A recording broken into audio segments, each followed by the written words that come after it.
Neighborhood just found another sex offender notice in their mailboxes. Last week we told you about a transitional home with 6 registered sex offenders. The owner of the home told us he's just helping them to get back on their feet. But the neighbors want them out, and CBS 5's Lindsay Reiser found one community manager in Mesa who made it happen at his complex. Lindsay?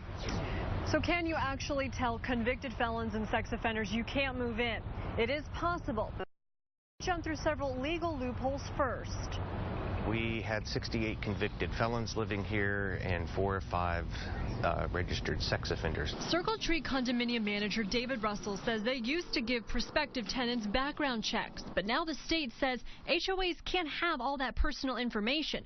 So instead, we prohibit all level 2 and level 3 sex offenders from residing in the property. They also don't allow recently convicted felons. They had to amend their CCNR or regulations and get approval from 3/4 of the community. It was not very hard. Out of 256 units, we had 214 back within 45 days. If your CCNRs don't say that, then you can amend them.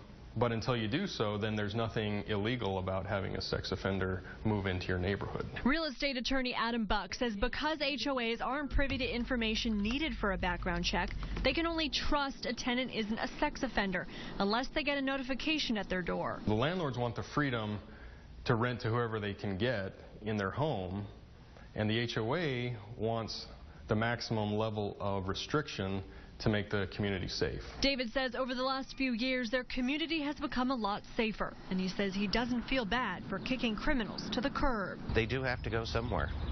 Yeah, but do they have to come into HOAs? Do they have to come into neighborhoods with children? Lindsay Reiser, CBS 5 News.